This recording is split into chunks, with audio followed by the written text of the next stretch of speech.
வெற்றிவேல் முருகனுக்கு அரோகரா. Hi friends, எல்லாருக்கும் வணக்கங்க. நாளைக்கு நம்ம மதுரை திருப்பரங்குன்றத்தில் வந்துட்டு ரொம்பவே கிராண்டாக முருகன் கோயிலில் கும்பாபிஷேகம் நடக்க போகுது.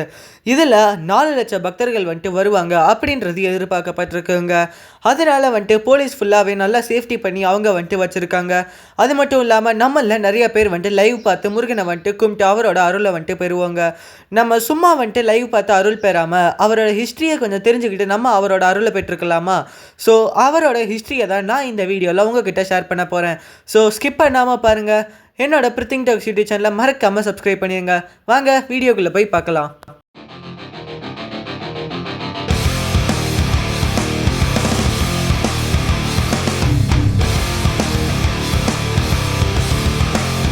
நான் இப்போ உங்ககிட்ட நம்ம திருப்பரங்குன்ற மலை இருக்குல்ல, அதுக்கு இருக்க இன்னும் சில பெயர்களை தான் சொல்ல போகிறேன். பரங்கிரி, சுமந்தவனம், குமரபுரி, கந்தமாதனம், கந்தமலை, அப்புறம் சத்தியகிரி, தென்பரங்குன்றம், தன்பரங்குன்றம், சுவாமிநாதபுரம், முதல் படை வீடு, இப்படின்னு நம்ம திருப்பரங்குன்றத்துக்கு பல பெயர்கள் இருக்குங்க. பரன்குன்றம் அப்படின்னா என்ன அப்படின்றத நம்ம பார்க்கலாமா? பரன் அப்படின்னு சொன்னாலே நமக்கு வந்துட்டு சிவன் தான் ஞாபகம் வருவார். குன்றம் அப்படின்னு பார்த்தீங்கன்னா வைங்களேன், பரங்குன்றம்னா அதாவது சிவன் மலை அப்படின்றது இதோட பெயருங்க.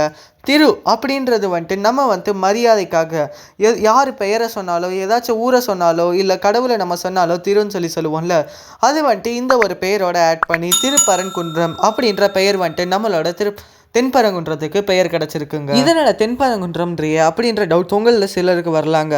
அதாவது மலையோட தென்பகுதியில் தாங்க இந்த ஒரு கோயில் வந்துட்டு அமைஞ்சிருந்துச்சு. அது நாளடைவில் வந்துட்டு டேமேஜ் ஆகிறப்ப வந்துட்டு கோவிலோட அந்த ஒரு ஃபேஸை வந்துட்டு மாற்றி வச்சுட்டாங்க. அதனாலேயும் கூட திருப்பரன்குன்றம் அப்படின்றதும் இந்த ஒரு கோயிலுக்கு பேராக வந்துட்டு அழைக்கப்படுது.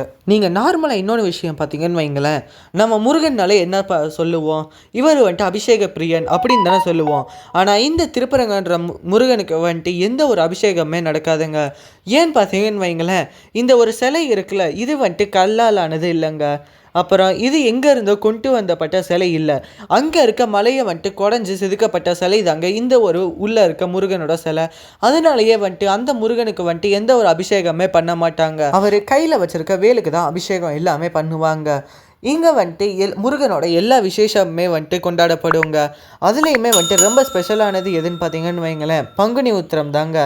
ஏன்னா அந்த நாளில் தான் வந்துட்டு முருகனுக்கும் தெய்வானைக்கும் கல்யாணம் நடந்துச்சு. ஸோ பங்குனி உத்திரத்தை ரொம்பவே சிறப்பாக வந்துட்டு இந்த திருப்பரங்குன்றம் கோயிலில் வந்துட்டு கொண்டாடுவாங்க. மற்ற இடத்துல பார்த்தீங்கன்னு வைங்களேன், முருகன் வந்துட்டு நின்றுக்கிட்டு காட்சி அளிப்பாருங்க. ஆனால் திருப்பரங்குன்றத்தில் வந்துட்டு அவர் வந்துட்டு திருமண கோலத்தில் உட்காந்து காட்சி அளிப்பார். நம்ம எல்லா கோவில்லையுமே வந்துட்டு சாமியை கும்பிட்டுட்டு மூலஸ்தானத்தை சுற்றி வருவோம் தானே. ஆனால் நம்மளோட திருப்பரங்குன்ற முருகன் கோயிலில் அதை பண்ண முடியாதுங்க.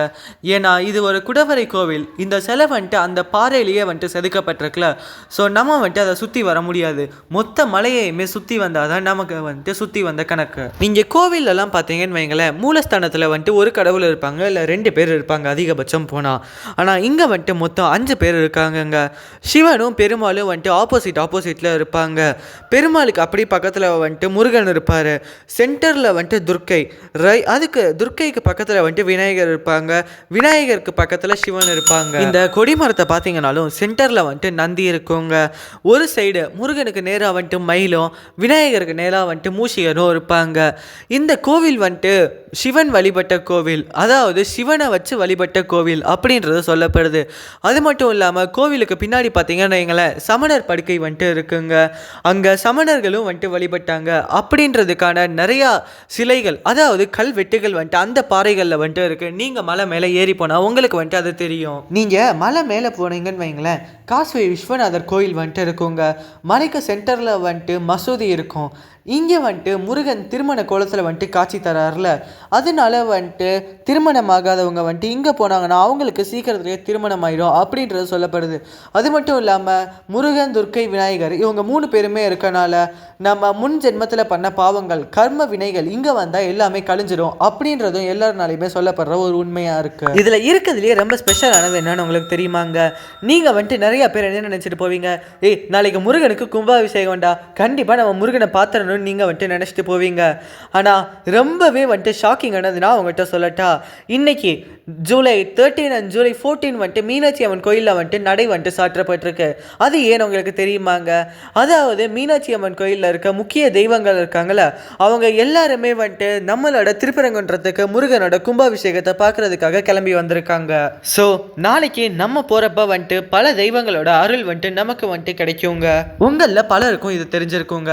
அதாவது நம்மளோட மதுரை மீனாட்சி அம்மன் திருக்கல்யாணம் இருக்குல்ல, இந்த திருக்கல்யாணத்துக்கு வந்துட்டு நம்ம திருப்பரங்குன்றத்துலேருந்து முருகனும் பெருமாளும் வந்துட்டு அங்கே போகிறது உங்களில் நிறைய பேருக்கு தெரிஞ்சிருக்கும். நக்கீரர் வந்துட்டு திருமுருகாற்று படை இருக்குல்ல, அதில் வந்துட்டு முதல் படையாக வந்துட்டு நம்மளோட திருப்பரங்குன்றத்தை வந்துட்டு குறிப்பிட்டிருக்காருங்க.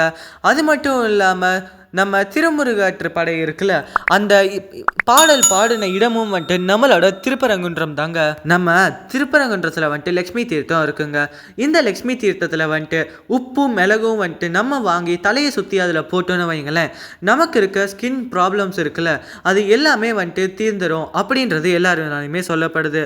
அது மட்டும் இல்லாமல் சரவண பொய்கை இருக்குல்ல, அதில் வந்துட்டு நம்ம குளிச்சோன்னு வைங்களேன், நம்மளோட பாவங்கள் எல்லாமே கழிஞ்சிரும் அப்படின்றது எல்லாருனாலையுமே சொல்லப்பட்டு இருக்க ஒரு உண்மையாக இருக்கு. ஒவ்வொரு பௌர்ணமிக்குமே நம்ம திருப்பரங்குன்றத்தை வந்துட்டு பல லட்ச பக்தர்கள் வந்துட்டு வலம் வருவதா சொல்லப்படுதுங்க. நான் இப்போ சொன்னேன்ல திருப்பரங்குன்றத்தை பற்றியும் அந்த முருகனை பற்றியும் இந்த ஹிஸ்ட்ரி வந்துட்டு ரொம்பவே ஒரு ஷார்ட்டான ஹிஸ்ட்ரி தாங்க. நீங்கள் வந்துட்டு இந்த ஹிஸ்ட்ரியை தெரிஞ்சுக்கிட்டு நாளைக்கு நம்மளோட முருகனை வழிபட்டு அவரோட அருளை பெற்றுக்கோங்க.